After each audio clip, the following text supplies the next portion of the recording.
All right, well, we'll get started. So welcome everyone to our event, Black in Business, hosted by the Offices of Career Development and Diversity, Equity, and Inclusion.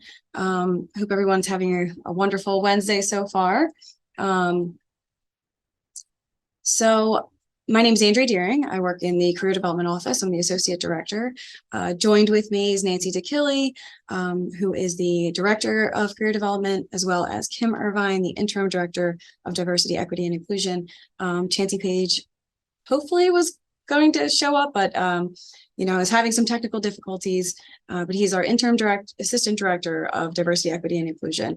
And Kim so graciously said that she would take his questions for us. So the students who have joined us, if you have any additional questions, I did take all of the questions that you submitted when you registered. And so we will ask those questions throughout for you. If you have any additional questions, you can ask them in the chat. Okay, so, and again, kind of just going over some housekeeping items. Try to keep yourself muted when not speaking, to avoid any kind of feedback or anything else, any background noise. And also know that the meeting is being recorded. Okay, so I'm going to ask the panelists now, so everyone can see my screen here. If I could ask the panelists now to kind of go around, just like a 1 to 2 minute intro, your name, your title, the business name, educational background, maybe how many years in the profession, and kind of start with Andromeda. I figured we would do kind of alphabetical order here. So yeah, Andromeda, if you want to kick us off and give us a little bit of a background, that'd be great. Okay, hi everyone. My name is Andromeda Cook. I'm from Philadelphia. My education background is Catholic school, grade school, high school, college. I went to Newman University. I received a degree in criminal justice. And then I also attended graduate school for early childhood education. And I also studied pastoral clinical mental health counseling. I was an elementary school teacher for 3 years with the school district. I taught writing literacy as well as visual arts.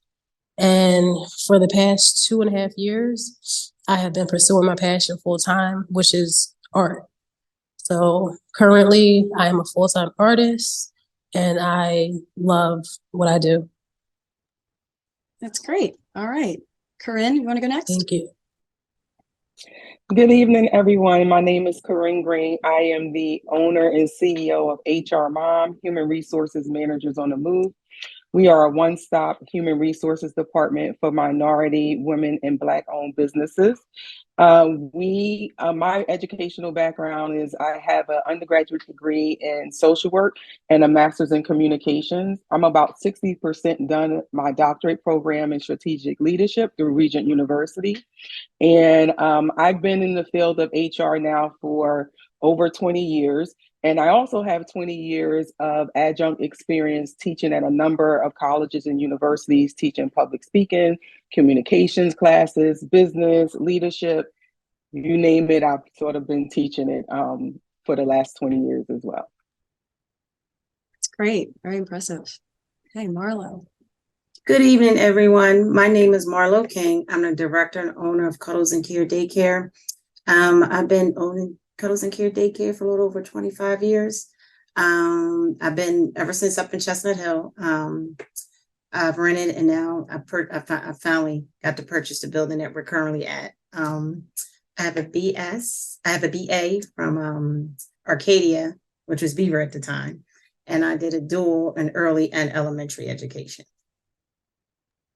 Awesome. Thanks. All right, Justin. Hello, everybody. My name is Justin Moore. I am the general manager of Uncle Bobby's Coffee and Books. I have a background in economics and finance. I went to Brandeis University. It's up near Boston, Massachusetts, and I got my degree in economics. And I have about a little over 15 years of business experience and, entrepreneurship that those skills where I had to bring to my role currently at Uncle Bobby's. And, we're right down the road from Chestnut Hill, selling those books and coffee. So happy to be here. Great. Thanks for joining us. All right, Ricky. Hi, my name is Ricky Renz. I'm the owner of AR Workshop Chestnut Hill. I also have a full-time job working for Amerisource Bergen as Director of Branded and Specialty Contracts.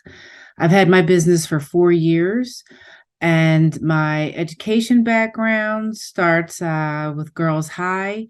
For high school, LaSalle University for my bachelor's in mass communication. I went to community for an associate's in paralegal studies. I went to Villanova for certifications in contract management, and then Temple University for my master's, and that's in business. Great, thank you. All right, Pamela. Hello, everyone. Pam Rich-Wheeler. I'm the Executive Director and founder of the Business Center. Also a graduate of Girls High.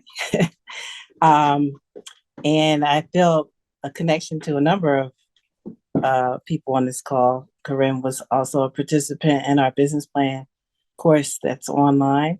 And what we do is we serve adults and youth on how to start a business, make sure that you understand how to fully capitalize it and focus on your target market. Our mission is to equip entrepreneurs with the tools they need to start, sustain, and expand their operations. For me, the journey was to find something that I had a passion for and that I could leave this earth and say I made a contribution. And that's when I landed with founding this organization, the Business Center for Entrepreneurship. Before that, I worked for DuPont.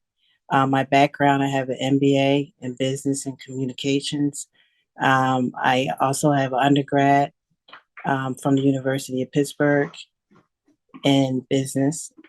And I also am a past president of the National Black MBA Philadelphia chapter, which the national conference will be here this year. It only comes here every 10 years. So I'm glad to be here and looking forward to sharing entrepreneurship and how we train and coach. I've also ran a for-profit where we provided shares to our investors. So I know about the friends and family route as well. So look forward to sharing. Great, thank you. All right, Jasmine. Okay, good afternoon or evening, everyone. I'm Jasmine Smalls. I'm the owner and lead stylist at Mix Salon. Originally from upstate New York in Syracuse. I moved to Philadelphia as a teenager, and I attended the Philly Public Schools. I did not go to college. I went to beauty school. So I attended Jean Madeline School. And then I also attended Vidal Sassoon for training and was trained at Aveda Business College. I've been in the industry technically my entire life. My mom is a retired beautician, but she is now a cosmetology instructor at a beauty school. So I grew up in the salon. And then I've been behind the chair for about 16 years now, and I've been a salon owner for 2 years, going on 3. Awesome. So I'm really excited to be here and excited to give any of my points of views, insights, and my journey, and anything I can say to inspire anyone else. That's great. Thank you so much. I'm so glad you all joined us. This is amazing. So we'll start with some of the student questions. I have the list of, like I said, what they've asked when they registered. So we'll start with, for those of you who own a business, did you always want to own your own business? And what inspired you to become a business owner? So I don't know if anybody wants to take that one on, or Marlo, you want to go with it? So the question is, say the question again, did I always want to own my business? Is that the question? Did I always want to own my business? Did you always want to own your own business? Yeah. Okay. Actually, I got to own Cuddles and Care Daycare. The previous owner I used to babysit for. So she originally opened Cuddles and Care for her children. So when I was working there, I was assistant teacher, then I worked up to a teacher. And then my year that I was supposed to graduate, my last year, I was a director. So that year she decided she was going to close the business because she no longer needed, because she had her own title office. So then when I was in there, I really loved it. We had a good, to capacity. And I did tell her, and I was either going to be, my first thing was to either own a daycare, because I always loved children. I always did, or teach in the school system. So that's why I did a dual. So it came across and she said, since you want to, do you want to take it over? And I was like, wow, and I talked to my family. It was like, I don't know when another opportunity will come like that. And you love it. So that's when I took it over. So I took it over. Ever since then, we did what we needed to do. We got the lawyers. I got everything transferred over. And ever since then, we was down on Bethlehem Pike in Chestnut Hill. And she owned that building. So she also sold that. So I moved to Willow Grove. I moved the center to Willow Grove Avenue. And I rented there. And now this building where I'm at currently came available. So then I brought this building. So ever since then, I never got to go into the classroom, but I love what I do. I love owning the day. I always loved it. So that's how I got to own Cuddles and Care. And ever since then, just been growing and getting better. And hopefully the building next door became available. So I'm looking to do an after school, before school there. So it might be a little lengthy, but that's how I got to own it and go on with it, Cuddles and Care Daycare. And I love it ever since. So entrepreneurship is the way to go. If you ever want to do something, I just want to say, and have it in your heart to do it, just go for it. Just go for it, because you will have questions if you didn't. But at least if you do go for it, you'll have your answers, and you never know. Because I'm a living story of that you can do what you want to do. You just have to have the effort and the passion to do it. And you can do it. That's what I wanted to say. That's great. Thank you. Corinne, did you want to add? Yeah. So I sort of fell into entrepreneurship based on my passion for teaching and wanting to empower others. I always wanted to own my own business, but I wasn't quite sure how to go about it. So I had to spend a lot of time in the workforce learning how to operate a business. And so being a first generation entrepreneur, I didn't necessarily have any models to know what I should be doing. But HR Mom turned 6 yesterday. We turned 6 yesterday. And we are a team of 4 now. So one of the things that kept me sort of going was to know that the information and the work that I'm doing is empowering other Black, minority, women-owned business owners that are trying to leave a legacy. So for me, it was sort of I fell into it because it was what I was good at, and I learned how to operate a business, and now I absolutely love it. I say I'm retired. I probably will never go work for anyone else again. Awesome. Really good. All right, Ricky, did you want to add as well? So my path was very different from both of them. I didn't always want to be an entrepreneur. It kind of fell in my lap because I've always had multiple jobs, and I wanted at least one of those jobs to be enjoyable and fun. So I realized I used to bartend, I used to have a whole bunch of different jobs. So I figured, how about do something that I like to do, but get paid to do it?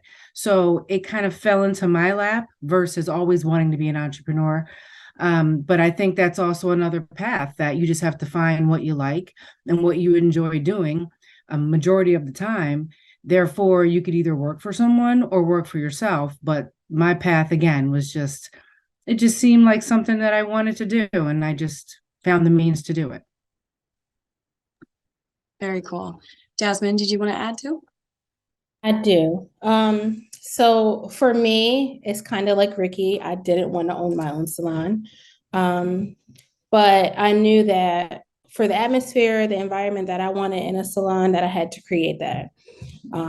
So Mix Salon represents diversity in industry, where if you come into our salon, you could be serviced by anyone, no matter like how, their culture or their ethnicity or anything. Like, you could be serviced by them. Everyone feeling welcome when they come in, whether you're whatever you are. So I knew, like, okay, our industry is very segregated, right? If you're Black, you go to Black salons. If you're white, you go to white salons, Asian, etc. So at Mix, and what I wanted in a salon, which I couldn't find anywhere, was a place where everybody came in and got their hair done. And like me as a Black stylist could do, you know, an Asian hair or a white person's hair, like, and knowing, like being trusted to do that.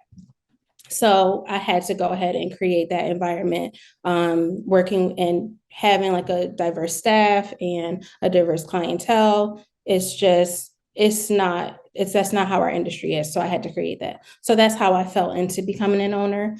And since then, since becoming an owner, like I can't see myself working for anyone else. Like just the industry itself, like I just can't see myself working for another salon. So that's how I fell into it. That's cool. Very good. Very nice. All right. Chancey, I see, has joined us. I don't know if he, is he still having technical difficulties, or is he able to ask the next question? Hi. Hi, Hello. Chancey. Welcome. Hello. I am so sorry for my tardiness. I was locked out of my account. So you have to forgive me. I'm so happy to be joining you all. Andrea, I'm pulling up the question now. All right. Sounds good. Okay. So for the panelists, the next question is, what kind of support or resources were available to you when you were starting out? Did you have someone that you might have considered a mentor? Sure. You want to go for it, Marla? Okay, I don't want to Okay. just, yeah. Yeah. Actually, the lady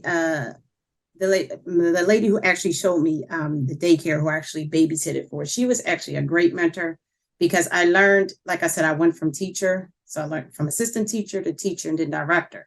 So her and the director before me, they were great mentors in showing me how to navigate all that. So I kind of had like a good teacher from both of them, from her being an owner and from the director being director. They were great mentorships, period. And of course, my mom and that goes without saying, the ladies in my life always been great mentors, because they were great supports in me doing that. So they were like good there on the side, like, go, you could do it. Whereas though I had them on this side showing me the road to navigate it. So I had a whole bunch of resources around to help me with that. Great women. Just want to share that. Is it Ricky? Oh, sorry. Okay. Yes. Hi. So, no, I didn't have mentors. So my journey was basically started with Google. Google mentored me a lot. It helped me figure out what I needed to know, didn't know. I didn't know what I didn't know. So I started to be my own advocate and figure out, you know, how do I get money? How do I find funding? How do I do any of this? And through that, you know, I wish I knew about Pamela's organization, because that probably would have you know, filled up a lot of, you know, took a lot of my time away from the searches that I was doing. But, you know, so again, I was very inquisitive. I was like an investigator, you know, I was researching everything that, you know, I thought I needed to know. And then from there, I started to find the paths and where I needed to go. But a mentor would have been helpful, but I think an organization that had all the answers, and I didn't have to recreate the wheel or, you know, burn my wheels, just spinning there, would have been more helpful. So I think that next time, or anytime that I speak to someone that wants to be an entrepreneur, you know, seek out the organizations that already have the game plan figured out for you, versus you just wasting time trying to figure it out yourself. I couldn't agree with you more. Seriously, I really couldn't agree with you more. Corinne, I hope I'm saying it correctly. I see your hand was raised as well. Yep, absolutely. That is correct. So I did not have mentors. I wish I would have had a mentor. I mentioned being a first generation entrepreneur, so I didn't even have one within my immediate family or reach. But some of those programs like the Business Center, the Enterprise Center, Temple Small Business Development Center really helped me to sort of think about how to and learn some things in terms of operating a business. And I should also mention that I started HR Mom in 2017. In 2016, my husband retired from the school district and started his own real estate investment firm. So I sort of watched him build and develop and begin to build his business. So I gleaned a lot from the structure and how it was going.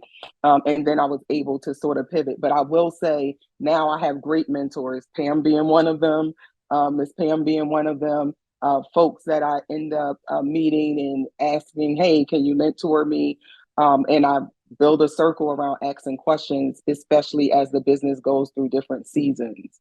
So really having a mentor is definitely important, and having access to those resources is helpful. Jasmine, Yes. Hi. Oh, I would say that I didn't have a mentor in the beginning. I worked at different salons. I worked with a really, really close friend of my mom's. She was a stylist and she owned a salon. She had a large staff. So I did learn a lot from her. And I also learned like what not to do as a salon owner, being an employee for her, and just like seeing the way that the business was ran and certain things that I would, implement in my own business and certain things that I was, leave out. But I would say once I started, like Ricky, I did a lot of Google searches and research on, what's the next step? How do I start my own business? And how do I, get funding and all those things? And I also, I'm sorry, I'm just running. My brain is running. So also, when I started with Aveda, which is an amazing company to be with, they have a business college, and you get to meet like so many different owners from like literally around the world. So there was this one owner in New York City. He has like multiple salons, and I was able to like pick his brain and visit with him like while doing his day-to-day in one of his salons, and really got to like shadow him and see how he does things and learn something different, different practices and things that I would like to implement in my business. So I didn't have like a set mentor, like, anyone that groomed me to be a business owner, but definitely resources within the brand that I partner with. They had a lot of resources for me as a business owner. All right, Nancy, I think you're next. Okay, great. Well, this is a question from our students who answered our form. What kind of challenges have you been faced with, and how did you overcome them? Okay, Justin. Well, I think I could speak for everyone else on here. It's like the list of challenges is so ridiculous that we could do a whole panel on challenges. But I guess the challenge that I think is the most meaningful to me in a sense is what we had to do when COVID hit. And, we were literally in a staff meeting, a manager meeting, excuse me, with my team. We're trying to figure out how we're going to adjust to, the decreasing sales. There were less people coming into the store. This is early March. And literally in the middle of the meeting, we got the like Google alert or whatever. Someone said, yeah, we're shutting down at 5. Like, that's it. And it became like, what do we do? We didn't know how safe the world was. We didn't know how long we'd be closed. And that was by far the biggest professional challenge that I've had to deal with in my position at Uncle Bobby's. And I think overcoming, I guess, is considering COVID is still a thing, but I would say being very decisive and laser focused on protecting my team, I think was what helped us get over it. And what that meant was, if there was a grant, if someone said, hey, there's a grant that the city of Philadelphia is putting out, I didn't even think twice. I'm just putting the application in, right? I don't know what PPP is, but I'm applying for it, right? And we'll figure it out once the money comes. And when it was time to, communicate to my team, hey, here's what we're going to do, letting them know, like, trying to, even though I was scared, even though I was very nervous, trying to keep as much poise as I can, to let my team know that, I'm going to do whatever we can to, keep the business going and do the best we can. And I'd say one of the biggest wins, I guess, in terms of being decisive is we had an online platform that we were starting to work on that wasn't going very well. It wasn't a great fit, and it was causing some challenges. And I just made a decision, like 24, I was like, I can't do it. So within a day's time, we switched over to Bookshop, the online platform that we have now. And about 2 days after that, George Floyd was murdered. And unbeknownst to me and the rest of us is people decided to support Black businesses and Black bookstores in a way that no one ever predicted. And we were flooded with so many online sales.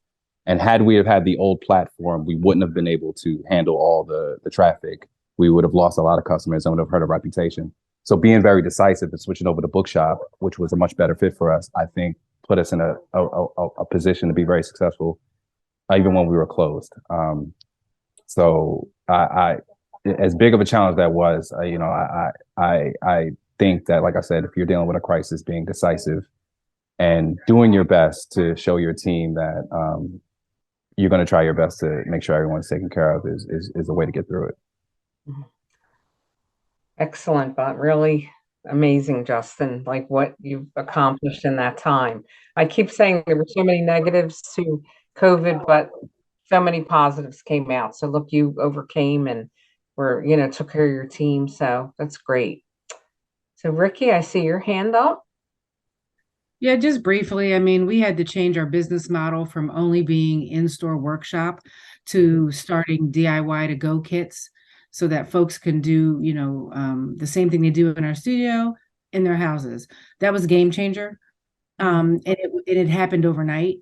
And so, I think just being able to pivot as a business owner is critical to your success. And so, and you can take a situation like COVID, any situation. I mean, if we can all survive that, I think we can do anything. And the fact that, all of us have survived COVID just means that, we are hustlers, we are grinding, we do anything necessary to get it done. And as a business owner, that just has to be your mind frame. Another amazing example. Great job on pivoting so quickly and offering such a great opportunity for your clients. So that's great. So Corinne, I see your hand up. Yes. So just like Justin and Ricky said in reference to COVID, it was definitely a challenge for me. I'll be honest in saying in 2019, I actually closed HR Mom because of the challenges I was having in terms of trying to stay open, trying to maintain the team, get clients, and still developing and building products in the brand. But I made a decision to reopen in February 2020. So when March 2020 came and the pandemic hit, it was crazy because I was like, you cannot fold again. You cannot close again. You have to figure it out. Ironically, I had 3 clients and they were general cleaning companies. So who was getting all the contracts? Who needed all these hires? These companies that were doing 24-hour cleaning. So our challenge became, how do we encourage and help people to know that it's safe to report back to work or safe to report to work? So it was a lot of conversations with candidates around keeping them safe while they were continuing to work through the pandemic, as well as our clients sort of thinking about what's important. So we had clients that had these huge government contracts that had 24-hour cleaning contracts now for buildings in the malls and shopping centers and in-home cleaning services. So it was actually one of our best years because we hired about 25 people. But it was definitely a challenge trying to figure out how do we make it safe for folks to report back into work. And then for me, how do I keep this open? How do we move all the interview process to online, which is very different when you're hiring somebody. You want to see them face to face. So how do we interview through Zoom, and what are the standards and the expectations of a great candidate? So it was definitely using all of our resources and all of our creativity to be successful during that challenge. Another wonderful example. Unbelievable. I'm so impressed with all of you. We thought we had it hard at the colleges. You really all did a lot, but looks like Pam wants to share some of her challenges and advice. So as a nonprofit, it was a different experience slightly because our pivot was in serving the small business community.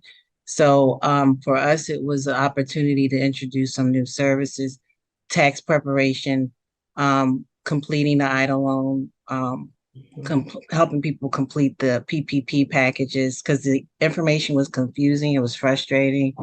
The lengthy time for response.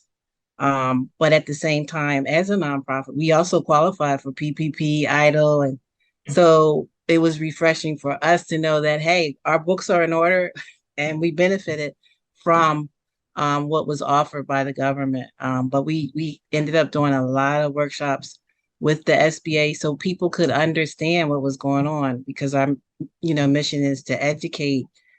So we wanted to just make sure people really understood all of the information and how to navigate through the process. Yeah, that was an amazing, situation and none of us knew what to do. So, it's great that you were able to work with your clients and help them with that. I think anybody else, because I have the next question also. We can move on to that if you think it's okay, Andrea. Okay, so what has your experience been with having to wear multiple hats as a business owner? Okay, Marlo, looks like you want to give us a little advice. Yes, I definitely wear multiple hats around here. So I'm a director, I'm a teacher, I'm an electrician, I'm a plumber. You know what I mean? I'm an accountant. So definitely a lot daily that I wear. But what I have learned to do instead of just wearing myself down, I learned to give some of my staff to help me out. I had to learn that I don't have to carry everything, that I have a wonderful staff that I can, delegate some of this out. And doing that, it helps a lot. You know what I mean? It helps a lot because I couldn't do this without them. So having that, I had to learn that we're a team. Like I'm not above them. I let them know. You know what I mean? We're all on a ship and we all have our ways to guide this ship. And we deal with, people, precious cargo. I say every day, children, you know what I mean? So that was my thing. I used to think I had to wear, but I had to learn that it's okay since I have, a wonderful staff that I have to trust and know that we all can pull this together. And we do. I wanted to say that. That's great.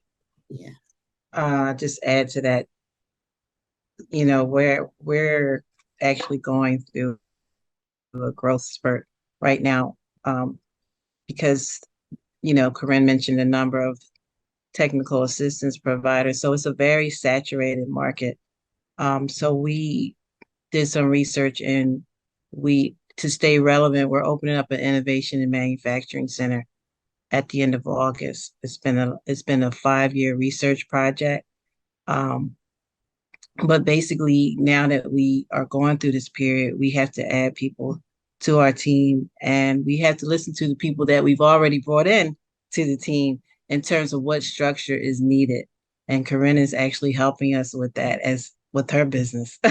So with the HR mom, because structure is very important, processes and procedures. And when you start something as a business owner, guess what? It's a lot different than starting a franchise that comes with that manual and shows you everything you need to do, So I'm respecting that, especially through this growth period, because now we'll have 2 locations that we are responsible for. Mm-hmm. Great. Well, I think maybe do we want to move on to another question because we want to give everybody Sure, a chance? yeah. Kim, you want to give your question? Yes. So as you can see, we're all leaders here in this panel discussion. Very impressed so far. But I guess the question that I have is, how would you describe your leadership style? I'm sure, in all the different challenges that we've had through the pandemic and after the pandemic and opening your business as well and running your business, what is your leadership style? Corinne? I will say my leadership style, and I wish I probably could have I saw my HR business partner on. She had come to listen and observe. You probably could have asked her as a manager, as her manager. But I'll say my leadership style is one that's very empowering. I like to empower those around me to do what they're good at, right? Obviously, If I'm leading the organization, I'm trusting you to sort of do your part. I know that you're qualified, experienced, you have skill and talent. So for me, it's one of empowerment and collaboration. So working with them and working with those around me to say, hey, while I may be the one, this is my baby and this is my heart, I'm not the one that has to do everything, and I'm not the one that has to do or make all the decisions. So we make collaborative decisions, and everybody gives their input and shares their voice. So I'll say it's definitely one that's very empowering. That's fantastic. Definitely, I can work with you. You just seem very empowering. I'm so excited. I think, Justin, you had a comment on a leadership style? Yeah, I say our team is about 18 people right now, and we're a very public space. So if the leadership style is wrong or I make the wrong choices, a lot of people find out. So I had to figure out what was the best approach, and I kind of approach it in two different ways. I first and foremost lead by example. I want people to know that I work incredibly hard, right? That I am willing to work incredibly hard, that I will take the plunger to the toilet, that I will, clean up a spill with the mop, so that when I am asking my team to do their tasks, they know that I'm not asking them to do something that I wouldn't do. And then secondly, I lead with care. And what I mean by that is, when you have power in the workplace, you have to treat that with an incredible amount of responsibility. And just because I can tell people what to do, doesn't mean that I always should tell them what to do. And I also can choose to say things like please and thank you, even if I want to get the job done, because people want to be treated well always, right? Even if it's, especially when it's in the workplace. I have no problem explaining to folks why I need something done if they have a question, right? And sometimes I'll be transparent about it just so they understand why a certain task needs to get done. And I think the combination of the two leads to a lot of success at Uncle Bobby's, because I can be here on the call with you right now and the store is open for another hour, and I know everyone is doing what they need to do, because one, they know that wherever I am in the world, I'm working really hard to make Uncle Bobby successful. And also I care about them as I should. So that's been my approach at Uncle Bobby's regarding leadership. I really like that, leading with care. Jasmine? I don't know where that little hand raise thing is on here. I've been looking for it. So I'm just gonna raise my hand. Justin, that is me all day in the salon. Leading by example, being intentional with my staff, encouraging them, giving them all that I have. I tell them everything that you do it with love. I don't care if you're wiping down the shampoo bowl, to applying color, to finishing the style, you do it with love, because that sets you apart from the next stylist. And I lead by example in everything that I do, showing up early and, catering to your clients and giving them an experience that they're not going to get, at the next salon. And that's what sets us apart. But just being a person that they can come to, like he said, there's no one above, like I'm not above my team. We work together every day. I'm in the salon just like you, working, doing client after client just like you. I'm staying late, I'm coming in early. So just giving them an example of a hardworking, successful stylist and what this can get you. That's just, I think, is the best way, because they feel like they're down in the mud with you, they're invested with you, rather than them feeling like you're above them. You know what I mean? So I think that the best way to have a team that is invested in you, that follows you, is to just be right there by them. I love it. This feedback has been great. Thank you for answering the questions on leadership. All right, so I have the next question. So, kind of talking about COVID and how that changed so many things. I feel like it really changed professionalism in general. And what does professionalism look like? And what does that mean to you in your business? What kind of advice can you give to students as to, how to be a quote unquote professional? Let's go with Jasmine. You could start. I tell my staff, the way you set yourself apart is just by the way you show up, like your attitude, your appearance, the way you talk to people, the way you deal with them, the experience you give them. All of that is showing how professional you are. So as hairdressers, our industry is kind of like, in a sense, looked down upon because people think we're just playing in hair all day. But like, you take yourself serious as a stylist, you continue education, you invest in your craft, and you show up, you look like a professional, you sound and act and speak like one, educating your guest on their needs and, products and stuff that they use. All of those things just screams professionalism in our industry. And that's what I tell my staff, and that's what I strive to do. That's great. Marlo, do you want to continue on that? I agree with what she says wholeheartedly. Also, me being a mother, I look at my family, say, well, how would I want to be treated? How would I want to be treated when, if my kid's going to somebody daycare, how would I want to be treated as a parent? So when parents come in, I tell people, they like to say, good morning. How are you? How was your day? How was so-and-so last night?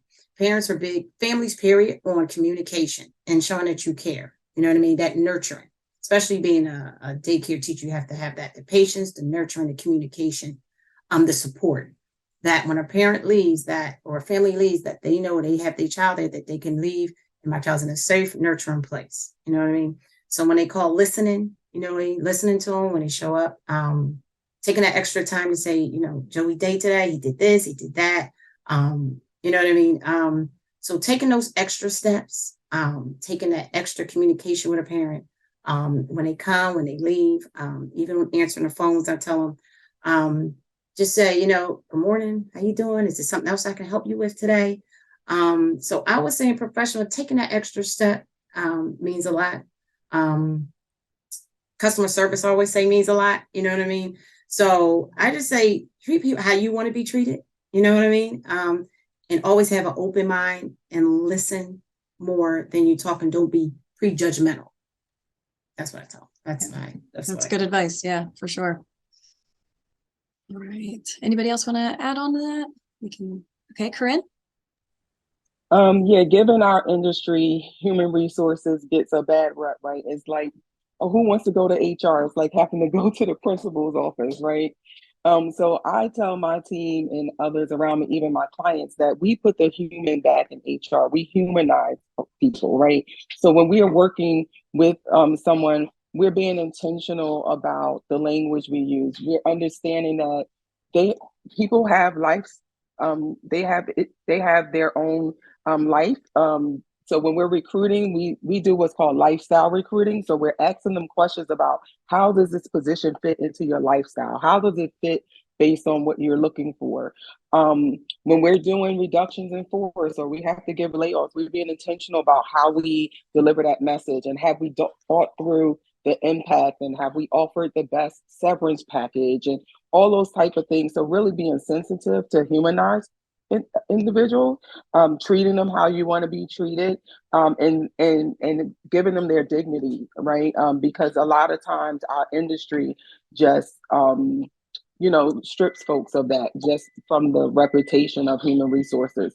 So we're very intentional about how we show that human side. And I think how we humanize folks, I think some of that also comes from my background in social work and wanting to help and counsel and consider the whole person. We say the whole person shows up to work, right? It's not just so-and-so, the employee, but everything that they are managing in their life shows up at the workplace. So how do you interact with that in the workplace? Yeah, that's a really good point. And what a stressful job to have to lay people off. And it's tough. It takes a special person. So thank you for sharing that. So kind of going off of that too, with the HR perspective, a student wanted to know, what are some policies that you think have to be implemented to ensure diversity, inclusion, and equity are present and felt within the workplace, particularly in the employee recruitment process? I'll answer that from the legal perspective. Well, first of all, you have your state your local and your federal regulations that are going to mandate a Mm. equal opportunity for employment, right? But then you have the intentionality and the commitment from the organization to put such positions in place that really are intentional about thinking about your recruitment efforts and thinking about how you're reaching that diverse talent. But it's not necessarily how we're getting the people, but how you're treating them once they enter into that organization or enter in that company. So it's really about looking at company culture and what the organization is committed to putting in place to ensure that these individuals have a great experience. And I think, as Justin had mentioned, the height of the George Floyd murder, there was a lot of conversations that organizations were having about how do we diversify, how do we commit to inclusion, and really thinking about how people are feeling and how do we address that. You know, we had a lot of persons of color in the workplace. It was traumatic. You know, people were showing up to work and it's like they couldn't work, and organization had to be able to absorb that impact and respond. Right. So we saw a lot of commitments to diversity. We saw a lot of positions, but being really intentional about ensuring that the workplace looks and feels like what your values are, and that it's compliant as well. Yeah, so important. Anybody else want to add to that? Go ahead, Justin. And we got like an HR expert, so I don't even know if like this is like legal what I'm about to say, but I think like one of our biggest policies, quote unquote, which isn't like written down on paper, but it's just about being intentional about diversity. I can speak to a time where I know, being the fact that it's cafe, bookshop, sometimes turnover can happen. We may, 3-4 people may move on for different reasons. They graduated, they moved back in with their parents, one reason or another. And I just remember at one point, just looking at the roster and realizing that the percentages had went way more male, right, than we ever really wanted. And so when we put the hiring request, I told my hiring managers, like, we need more women on staff. We're going to be intentional about that. And we want to, when we're looking at different candidates, we want to see what they bring to the table. We want to, people from different worldviews, different backgrounds, because I think that's what make our space special, because you have these mix of people who all have a fairly common goal, but like I said, have a different worldview, so they can bring things to the table that others can't. So our policy unofficially is we're just very intentional. If we need to fill in certain spaces, we'll make sure that diversity is had, right? It's a priority for us. Like I don't know legally what you're allowed to say or not, but like I said, if we feel like we need to fill certain slots with certain folks, we make sure that we do it. Nice, very good. You got the thumbs up from Corinne, so I think you're good. Okay. All right, Kim, do you want to ask the next question? Yep. So what has been the biggest lesson that you all have learned as a business owner or managing your business? Be patient. Be patient and consistent and passionate, and everything else will fall in line. Because, sorry, my animals are fighting. Could you get him, please? God. Passion is going to get you through those times where you're like, you know what, it's slow, or, people aren't coming in, the phones aren't ringing, should I be doing this? That's the passion's going to get you through that. And your passions and your patience, like it's going to be times where business is not as good as like our slow months, our January and February. Those times it's going to be my passion and my patience and my consistency with the clientele that is coming in. That's going to get me through and prepare me for those busier seasons. And, just you do that, you'll be fine. I think it's a great message. We tell our students all the time that they have to be patient. So that is key, definitely. Ricky? The only thing I can say is that you can't do it alone. and you're not a failure if you ask for help or if you delegate. It doesn't make you less superhero. Just it's okay to ask for help and not try to do everything yourself, because you will burn out, you will hate life, you will resent everything and that you even work so hard for. So it's just okay to, let others in. And also, it's okay not to always have the right answer or answer for something. Me being a director owner, I always thought I had to have the right answer as I was coming up, but I had to learn that it's okay.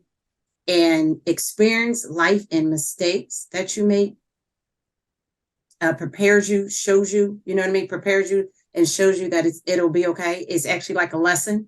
So if you know this time not do it, you made a mistake, you learn next time. That's how I think rules and regulations and things are based on.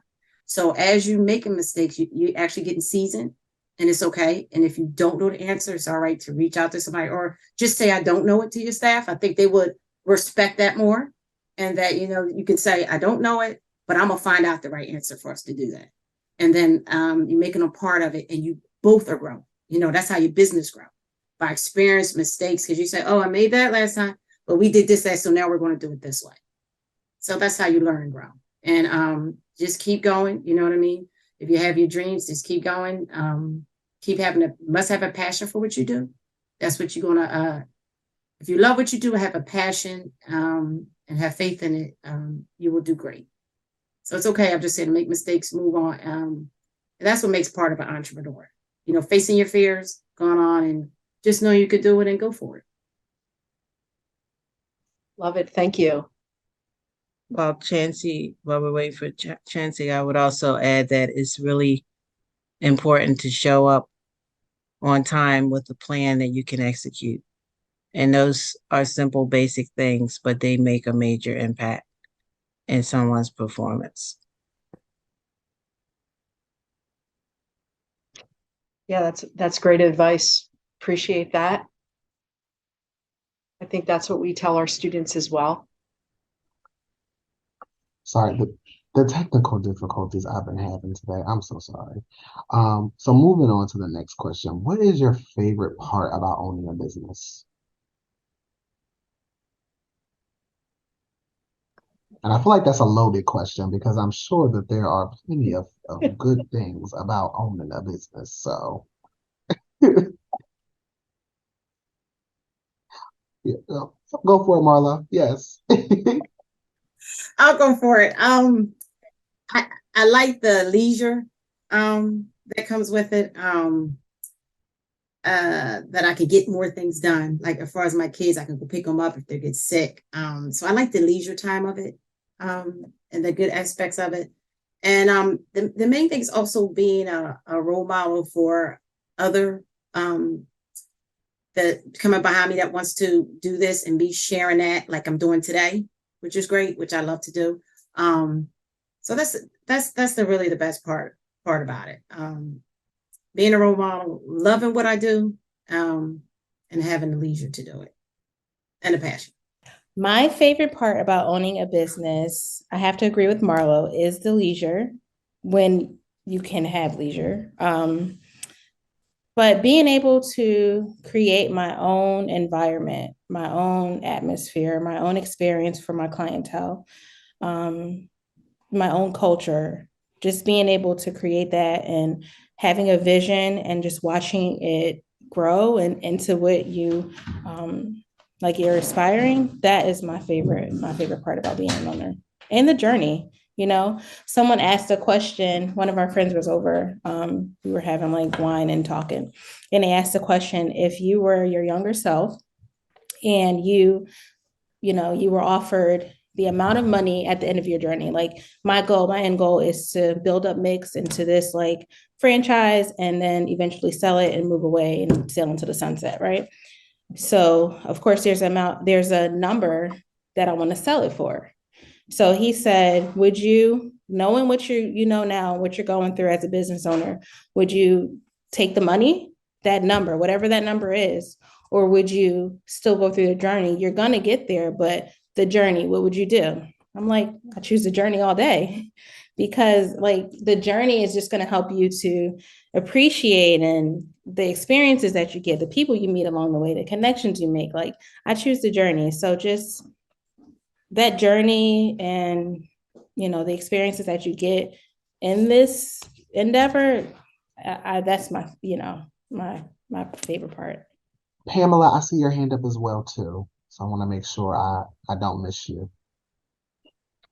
Yes, to reiterate, I definitely enjoy the flexibility. When my kids were smaller, I enjoyed being able to be there for them, go on their class trips. If I needed to do something with them that required extra time, I had that flexibility. Um, and I just enjoy being able to be creative and just seeing my clients meet their goals and go through their growth. Um, you know, I think of one of our clients, she actually has encouraged us to do the innovation center so that small batch manufacturing could occur for hair care and skincare products. And she's now getting ready to go into her third round for equity funding. And she's going to be in 25 of the TJ Maxx stores. So, I mean, when we first met her, she was just trying to figure out how to get into ShopRite. So it's exciting to see a client go through growth, and we can say that we played a part in that. So that's what excites me. That is amazing. That's absolutely amazing. Oh my gosh. Um, Justin, I see your hand up as well, and then I see Corinne too. This was my favorite question of all the questions, because I think this is what matters the most out of, if you're starting a journey in entrepreneurship, and I knew this when I first came to Philly and I wanted to be a real estate developer, you're going to have a lot of bad days. And at times they're going to so outnumber the good days that you're not even sure if there are going to be any more good days. And what keeps you going, and Jasmine mentioned this a couple questions ago, is the passion, right? And knowing what your favorite thing is, the why you're doing this will get you through all of those bad days into the good days. And the sooner you can find out the why you're doing it and what the favorite thing is about what you're doing, I think the easier the road to success can become, even if it doesn't change any of the challenges, but it makes getting through the challenges a little bit easier. And although I don't own Uncle Bobby's, my favorite thing about Uncle Bobby's is that I know if I'm doing my job well, I bring Black people joy. And that gives my professional life a purpose that I didn't have when I was doing real estate. It was a much different kind of role that I had and much different industry and everything. But, having this job at Uncle Bobby's, like I said, gave me a purpose that I didn't know I was looking for. And like I said, whether it's authors, whether it's customers, whether it's my staff, just knowing I get to bring folks joy and putting smiles on Black folks' faces gets me through PPP loans, gets me through, a snowstorm on a Friday that leads into my most busiest day on a Saturday and no one shows up at the store, right? That's what gets me through all of those crazy kind of phone calls and meetings and problems that happen is my why and the favorite thing about Uncle Bobby's. So I highly encourage folks who want to go down the journey to find out why you're doing this. It's got to be more than just the money, because the money ain't going to be there right away. And it may be a long, long time before you see any real money. So you have to find that reason to do this whole thing and deal with all the stress. So yeah, my favorite part is bringing folks joy. Thank you for that. Seriously, thank you for that. Corinne.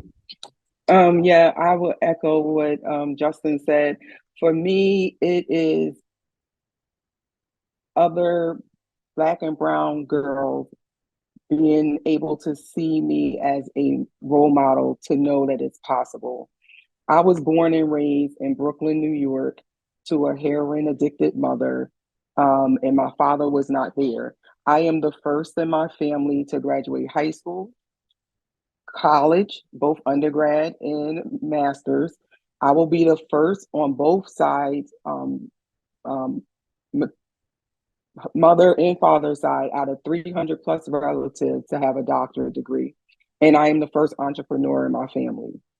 So for me, it's not only letting my daughters see, I have an 18-year-old daughter and a 12-year-old daughter, see that it is possible, but other Black and brown girls that are growing up in urban America, that it is possible.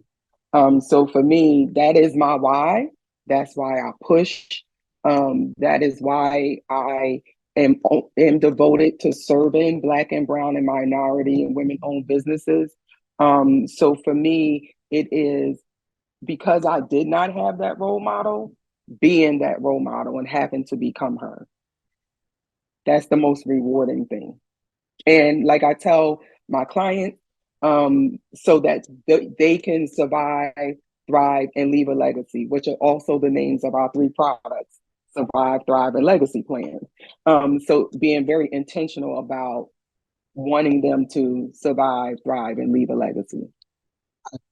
Touching. So, and I mean that, like, seriously, that really did touch me. And like, I resonate with that. Like, I'm the first in my family to graduate high school, the first in my family to get my bachelor's, my master's, and I'm also going for my doctoral degree as well. So when I tell you that I feel you and I hear what you are saying, like I hear it, I feel it, I live it, I know it. I know it. So thank you. Thank you for sharing that, seriously. And stay in the fight and keep going. I will say at 44, I just had a birthday last week. On the 16th, I turned 44. Thank you. And I am my family's matriarch. So I have my grandmother passed and my mom passed. So I have cousins, nieces, little ones that are watching me, that are and really depending on me. So really making sure that every move you make is impacting the next generation. Mm-hmm. That was great. Thank you so much. I really appreciate everyone sharing their stories. You're all so amazing. I can't believe that, you know, everything that you've been through. It's really just incredible to hear. So we are kind of like up against time here. So we're a little bit over. I want to just be mindful of that. I don't want to take up too much more of your time. How about we end on the question of, you know, how would you describe, in a few words, how can you describe your workplace culture at your establishment? And so let's kind of, we'll go in alphabetical order again. So we'll start with Andromeda. How would you describe the workplace culture in your establishment? Well, it's free. My studio is at home. And yeah, it's just free. It's me and my 5-year-old son. I do a lot of painting with him. Yeah, it's a free, loving environment. That's great. All right, Corinne. I'll say that it is caring and it is a very open environment. We are at home based business, so we go on site with a lot of our clients, so we get to go out and about. We are looking for office space, which hopefully, knock on wood, we'll be getting very soon. But nonetheless, we a very open and caring organization. Great. Marlo? I would definitely say, even though I'm a center, I still feel my parents say it's a home. It feels like a home daycare, home-based daycare. So I try to keep that nurturing and that passion. That of course, it's high energy in here all day, but it's laughing. It's high energy. It's nurturing. It's passion. I love coming here every day, and my kids from my families, we love coming here. So it's like it's actually a second home, right? We have a home because we're here every day. And it's a really loving place. I love the staff. And we create that to our families. So I'm happy about that. Yeah, that sounds awesome. All right, Justin. I guess quickly, the way I would describe our workplace culture is we're inclusive and we're intentional. You know, I think you have to be both of those things to have a successful culture, particularly, you know, when you're dealing with a diverse group of folks and you want everyone to feel seen and valued. And that's always our goal, to be inclusive and not making decisions that exclude folks, and then just being very, very intentional about it with every decision we make. So that's how I would define it. Great. All right, Ricky. I'd say it's fun. It's a creative outlet for both staff and guests, and it's family oriented. I literally have my entire family involved in some facet of the business. So when people come, it feels like family. It feels comfy. All right, that's great. Pamela. I would say that our environment is welcoming.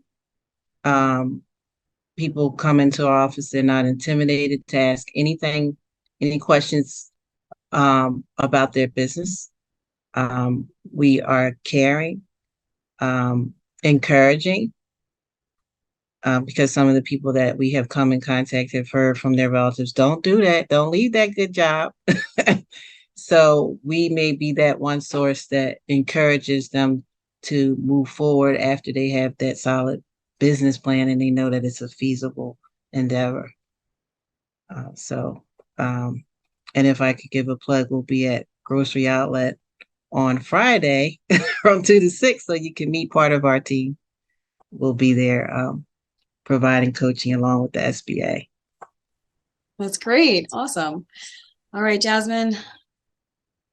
I would say our environment is creative. It's diverse. It is caring, and we are very accountable for ourselves at the salon. That's awesome.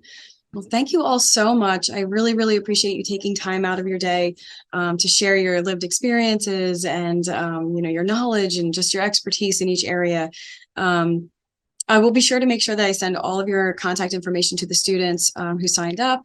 And if everyone's okay with it, I'd love to share everyone else's contact information within this group and to just continue the collaboration with this group. You guys were great. Thank you so much. I really appreciate it. I just want to thank You're welcome. Andy for putting this together. You put a great event together, and it's been wonderful. And you're going to see more of us. And it's great this was recorded, so more students can sit in and learn and watch this video. So thank you so much. And thanks to Chancy and Kim for collaborating with us on this too. It's great. We're a great team at the college, and we love to do things together. So thanks to you guys also. Thank you. Thank you, Andrea, for reaching out. Yeah. All right, everybody, have a great night. Enjoy the rest of the night. Yeah, It was nice meeting everyone. Thanks. you too. Nice Thanks meeting to you all. everyone listening. Have a good night. Nice meeting you all. Have Come a see great Mix night. Salon. Do my little plug in.